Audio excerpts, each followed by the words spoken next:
السلام عليكم ورحمة الله. مرحبا بكم معايا في فيديو جديد وفي جديدة. اليوم ما شاء الله كما كتلاحظوا غنشارك معكم كعك صغير بمناسبة عاشوراء. كيجي رائع البنات بواحد المكون اللي كيخليه مقرمش وهشيش وكيجي لذيذ بزاف. نتمنى من كل قلبي الوصفة ديال اليوم تنال الاعجاب ديالكم وتجربوها في البيوت ديالكم. بقاو معايا حتى النهاية باش تعرفوا على الطريقة والمقادير. فرجة ممتعة. بسم الله على بركة الله. في إناء كنوضع الملح، 4 ديال البيضات من حجم صغير، الا كان عندكم البيض كبير ديروا غير 2.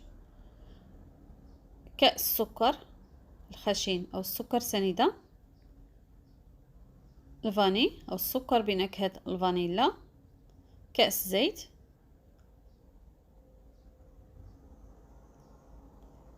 كأس ماء. خلط الكل.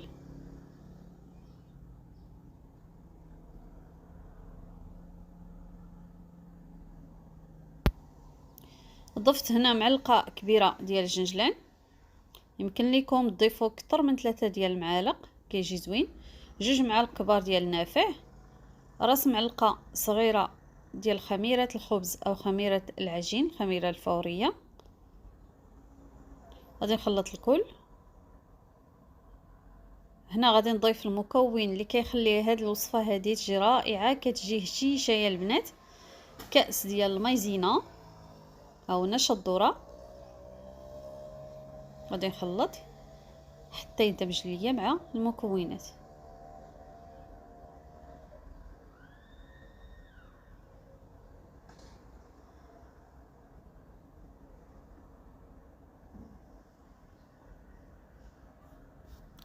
هنا كنبدا نضيف الدقيق. بالنسبه للكميه اللي ندخل ليا هاد الخليط 600 غرام ديال الدقيق، ما يعادل 6 ديال الكؤوس. كل كاس كيوزن 100 غرام. كنضيفو هكا تدريجيا، تنخلط هكا غير بالفوي.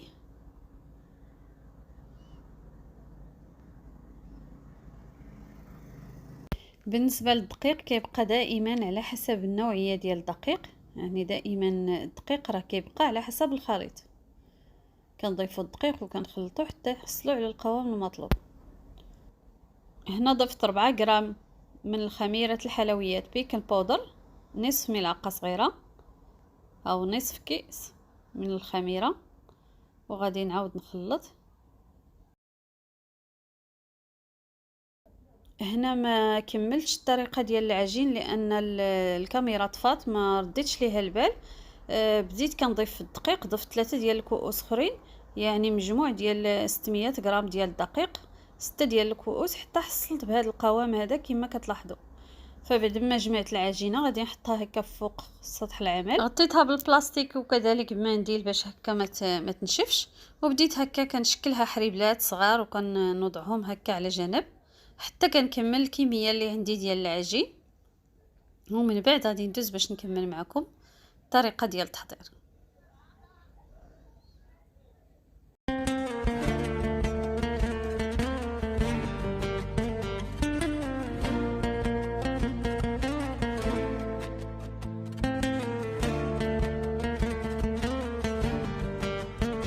فبعد ما شكلتهم هكا حريبلات صغار، من بعد خديت هذوك الحريبلات بديت هكا كنحربلهم على شكل طولي، وهكا كيكونوا رقاق.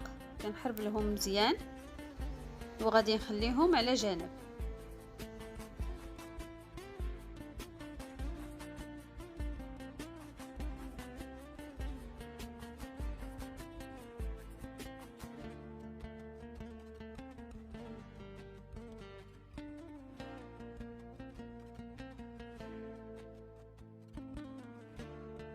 هنا بعد ما حربلت واحد الكميه بهذا الشكل هذا، كناخذ اللاطه ديال الفرن اللي غادي ندخلوا ليها هذا الكعك.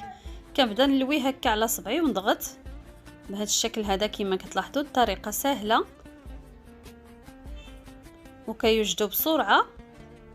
كما كتلاحظوا غير كنلوي هاد العجينه على صبعي وكنضغط على ديك العجينه على اختها، ومن بعد كنقطع. طريقه سهله يا البنات. شوفوا فغادي نستمر بهذه العمليه هذه حتى نكمل الكميه اللي عندي ديال العجين. وفي هذه الاثناء ملي كنبدا هكا نشكل في العجين كنشعل الفران ديالي من الفوق ومن التحت، وتندخل لاطا كنخليها في الوسط، كنقص عليها النار من الفوق ومن التحت، كنخلي النار مهيله حتى كيطيبوا كيتحمروا. مره كنطلعوا عليهم وكنحركوهم. هذا هو السر باش القريشلات او الكعك كيجيب اللون الذهبي ويجي في لون موحد وكذلك يجي مقرمش. ما جهدوش عليهم النار، كنخليو النار كتكون مهيله كيطيبوا على خاطرهم.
فهذا هو الشكل النهائي ديال الكعكه ديالنا بعد ما كيطيب. كيجيو رائعين البنات، كيجيو مقرمشين ولذاذ بزاف. نتمنى من كل قلبي الوصفه ديال اليوم تنال الاعجاب ديالكم وتجربوها في البيوت ديالكم. كنشكركم بزاف على حسن المتابعه وعلى الدعم ديالكم. كنتمنى تشاركوا الفيديو مع الاصدقاء ديالكم والعائله، وكذلك تشجعوني باللايكات ديالكم وبالتعليق ديالكم. وكذلك بالنسبه للناس اللي كيشوفوا القناه ديالي لاول مره كنقول لكم مرحبا بكم، عندي الف مرحبا. ما تبخلوش عليا بالاشتراك والضغط على زر الجرس باش يوصلكم كل جديد. مع السلامه حتى الفيديو اخر ان شاء الله. دمتم في رعايه الله وحفظه. السلام عليكم.